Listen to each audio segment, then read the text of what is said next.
तो हम बरेली की तरफ जा रहे थे, बरेली शहर ही है, और एकदम से ये टीवी दिखा जिसमें असदुद्दीन ओवैसी, बैरिस्टर असदुद्दीन ओवैसी का एक बड़ा सा टीवी यहां लगा हुआ है। और ये हमने देखा, ये ऑल इंडिया मजलिस है इत्तेहादुल मुस्लिमीन यानी कि AIMIM का बरेली दफ्तर है। और रात के 10:15 लगभग 10:30 बज चुके हैं और अभी भी यहां पर एकदम जबरदस्त चहल पहल है।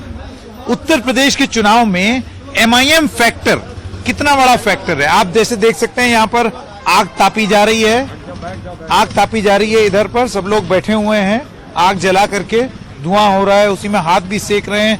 महफिल भी जमी हुई है, बातचीत भी हो रही है और चुनाव का प्रचार भी हो रहा है। यहां पर जानते हैं MIM के समर्थकों का कि ये पार्टी अपने आप को उत्तर प्रदेश की राजनीति में कहां पाती है। आपका शुभ नाम? जी अली। अली साहब, ये बताइए कि आपको क्या लगता है MIM, यहां पर आपने देखा है एक ढर्रे पे चली है राजनीति जिसमें समाजवादी पार्टी को MY पार्टी कहा जाता है, मुस्लिम यादव पार्टी। बीजेपी जो है वो एक अपने हिसाब से करती है, बसपा जो है अपने हिसाब से करती है। MIM अपने आप को इतना कॉन्फिडेंट क्यों पा रही है इस बार? नहीं, ऐसा है ना, MIM जो है काम भी अच्छे कर रही है, हैदराबाद में भी अच्छा चल रही है और यहाँ पे भी मतलब आएगी तो काम अच्छा होगा। ये बरेली में कौन है आपका कैंडिडेट? यहाँ मैं देखा ये पोस्टर लगा हुआ है, राजू शमीम जी हैं, ये इनका पोस्टर है। अभी सचिन आपको दिखा देंगे। शाहीन रजा खान इनका नाम है।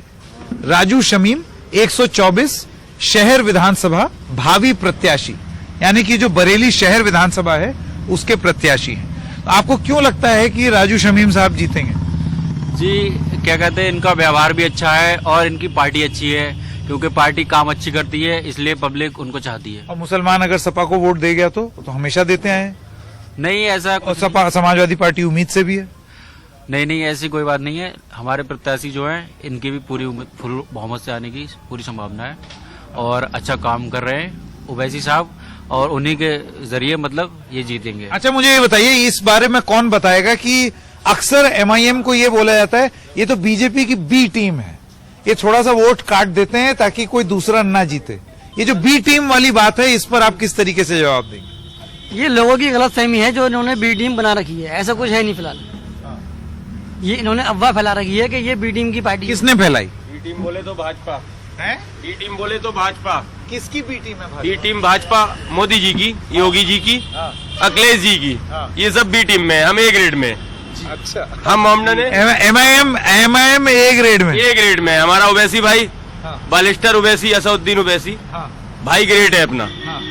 अपने लिए बोलता है, हमेशा हमारे मजहब के लिए बोलता है, वही हमारा है और कोई हमारा नहीं है। अखिलेश भी तो बोलते हैं। अखिलेश जी की तो कोई गिनती नहीं है, अखिलेश जी तो बीच के है। अखिलेश जी जो है वो बीच के है। हमारा ओवैसी भाई जो है वो हमेशा मुसलमानों के साथ खड़ा है, हर मुद्दे पे एक्शन लेता है। अच्छा, जैसे ये जो बोल रहे हैं कि हर मुद्दे पे बोलता है मुसलमानों के लिए, ये क्यों लगता है आपको? कैसे आपको पता चला? हमसे मोहब्बत है, उसे हमसे मोहब्बत है, हमारे धर्म से मोहब्बत है। मुसलमान जो है वो वोटर है सिर्फ, उसकी कोई गिनती नहीं है कहीं भी। A to Z जब से ये राजनीति शुरू हुई है, मुसलमान को सिर्फ इस्तेमाल किया गया है। आज से नहीं, 70 साल से मुसलमान की गिनती जो है वो सिर्फ बॉर्डर में है। मुसलमान को ऐसे फेंक दिया जाता है, कोई भी कांड होता है पुलिस का, थाने का, मुसलमान को गाली मिलती है, वही सुनता है, वही पकड़ा जाता है। आप इनसे सहमत हैं? ये जो बोल रहे हैं, ये B टीम वाली बात है, उस पर आप किस तरीके से बोलेंगे? नहीं, जो कह रहे हैं जहाँ तक बात इनकी ठीक है, ऐसा नहीं है। B टीम जो है वो भाजपा की अपनी टीम नहीं है। और जो हमारे राजू भाई खड़े हुए हैं, राजू शमीम IMI की टीम से खड़े हुए हैं, 124 विधानसभा शहर से, तो इनको सपोर्ट बहुत मिल रहा है। नहीं, पर आपको क्यों उम्मीद है? आपको क्या लगता है बिहार में जो MIM के 5 MLA आ गए, तो उत्तर प्रदेश में कितने आएंगे? कुछ अंदाजा कौन बोलेगा? इंशाअल्लाह 10 है। 10। अच्छा, 10 आएगा कम से कम। संसद में बैठ गए अगर मुसलमानी हुकूमत, हम दिखाएंगे अपनी विधानसभा में बैठते ही हमारे 10 MLA अगर आ गए, मतलब विधानसभा में 10 लोग। 10 लोग। आपका क्या? पार्टी में हमें हिस्सेदारी चाहिए, हिस्सेदारी बराबर की। हमने बहुत झंडे उठा लिए पर आए, के बाप का हिंदुस्तान अपना झंडा उठाएंगे, खून है सभी की मिट्टी में। झंडा अपना उठाएंगे, ओवैसी साहब को वोट देंगे। अखिलेश साहब को वोट देते देते परेशानों को, उन्होंने मुसलमानों के लिए कुछ नहीं किया, कहीं मुद्दे पे कोई काम नहीं करा, खाली वोट। अच्छा, मुझे बताइए आपको कितना लगता है, एक तो करीब 100 सीटों पे लड़ रही है ना MIM, इसमें से कितनी सीटें आएंगी? एक आपको एक कैलकुलेशन होगा ना, आपने इतना शानदार एक टीवी लगाया हुआ है, इतना ऑफिस खोला हुआ है, रात में 10:30 बजे तक आप लोग बैठे हुए हैं, क्या क्या उम्मीद? इस बार हमारी शुरुआत है ये, हल्के हमें फायदा मिलेगा। आगे हमारी पार्टी बहुत अच्छी तरीके बहुमत में आएगी। अभी जो भी टीम हमारी टीम को आती है सीट, वो हमारी कामयाबी है। वो कोई भी किसी तरह का कोई फायदा हो या ना हो, हमारी कौम को फायदा बहुत होगा, ये हम जानते हैं। क्योंकि आज तक हम लोगों को क्या किया हमारे लिए सपा ने, या क्या किया कांग्रेस ने हम लोगों के लिए? कुछ भी नहीं किया आज तक। जैसे हम लोग हैं वैसे की वैसे हैं। हमें हमारे रोड देख लो जाके, हमारे किसी तरह का देख लो जाके, जैसे कि देख लो ये अपना सुंडासी हो गया, एक रास्ता निकल के जाता है फरीदापुर रेपरा, इस तरफ ये रास्ता जाता है, 3-4 गांव मिलते हैं सिर्फ गोविंदापुर से जी। वहां से कोई पुल नहीं, वो पुल देखिए आप कहाँ से निकाल दिया अरुण कुमार जी ने। ये पुल ये यहाँ होना चाहिए था हमारे यहाँ, ये यहाँ नहीं भाव। तो मुसलमान के इलाकों में कहीं पर भी किसी तरह का कोई रुझान ही नहीं है जी। हमने मेहनतें भी बहुत की सबके लिए, सब काम किए। अब क्या की करें क्या, हमने तो हिस्सा ही मांगा था। जब इन्होंने हिस्सा नहीं दिया फिर हम साझेदारी में बैठ गए, और साझेदारी ये लेके रहेंगे इंशाल्लाह, लेके रहेंगे। इस बार अगर हम 15 से 16, 17, 18, मेरा जो आंकड़ा है, अल्लाह के हबीब ने चाहे, मौलाए करीम ने, तो 21 एक विधायक निकलेंगे हमारे 100 में से। हाँ, अगर जो हम कोई 10 कह रहा है, कोई आप तो 21 पे पहुंच गए। अपने रोजान हैं, क्योंकि मैं 141 इलाके घूम चुका हूँ इस शहर के, जो हमारे वोट कैंडिडेट हैं। मैंने घर घर जाके लोगों से तमन्नाएं की। अच्छा, मैं एक सवाल पूछना चाहता हूं आप लोगों से, ये बताइए कि अब अक्सर ये देखा गया है कि जो पुरुष हैं और जो महिलाएं हैं वो भी अलग अलग तरीके से वोट करती हैं, ठीक है?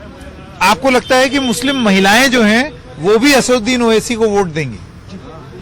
ये अब तक तो हमने ये रुझान देखा है कि जो हमारी माँ बहन बेटियां हैं, जो उनको सुनती हैं, जो उनको देखती हैं, तो वो पल्ले उठा के अल्लाह हबीब के सदके में वो और लोगों को भी समझाती हैं, और वो दुआ करती है उनके लिए। जहाँ भी हम जाते हैं तो हम ये देखते हैं कि बहुत दुआ करती है वो उनके लिए। ओवैसी जी के कोई अगर ये बताना चाहे, ओवैसी जी के बारे में आपको अच्छा क्या लगता है? कौन बताना चाहेगा? हाँ बताइए। सबसे जो उनकी बेहतरीन बात है वो ये है कि हिंदुस्तान में सेकुलरिज्म जो है वो नाफिज रहे, कायम रहे, और जो संविधान ने हुकूक दिए हैं, अधिकार जो हमें दिए हैं, वो अधिकार अमल में आते रहें। 2-4 बातों पे ही सारे मसले हमारे हल हो जाएंगे। एक, ओवैसी साहब का मतलब ये है कि अल्पसंख्यकों को इंसाफ मिले, कानूनन अधिकार मिले उन्हें, उनके साथ भेदभाव ना हो, शिक्षा मिले, स्वास्थ्य मिले, ये बुनियादी चीजें जो है जिसका संविधान अधिकार देता है हमें। संविधान के अंदर वो ये कहते हैं, ओवैसी साहब ये कहते हैं कि बांट दो हिंदू मुस्लिम को, हिंदू मुस्लिम बांटने का कोई ना। आपने एक उदाहरण मुझे बताइए कि उन्होंने कहा हो। दलित भी है उनके, सिर्फ वो कानून की बात करते हैं कि संविधान ने जो अधिकार मुसलमानों को दिया है, या अल्पसंख्यकों को दिया है, या जो आपको दिया है, दलितों को दिया है, या हिंदुओं को दिया है। लेकिन एक आरोप भी उनके ऊपर लगता है, उनके ऊपर ये आरोप लगाया है कि वो भड़काऊ भाषण करते हैं। हैदराबाद में उन्होंने कई भड़काऊ भाषण किए हैं, उनके भाई ने कई भड़काऊ भाषण किए हैं कि जरा अपनी पुलिस हटाओ फिर देखो हम क्या कहें। क्या ये बोल ठीक है? ये बोल देखिए, ये बोल जो है, ये बोला क्यों उन्होंने? जरा सा पीछे हट जाइए। इस तरह की भाषा जो है अगर अकबरुद्दीन साहब ने बोली है तो वजह क्या है उसकी? कहीं ना कहीं वजह होती है। कोई अगर थप्पड़ किसी के मारता है तो आपने वो देख लिया कि इन्होंने एक हाथ मारा है, लेकिन उसके पीछे की जो वजह है वो क्या होती है? अकबर साहब के बोल, मैं ये कह सकता हूं कि अगरचे उनके गैर संवैधानिक है मान लीजिए, लेकिन वो कदम यो बोलने के लिए उकसावे वाले।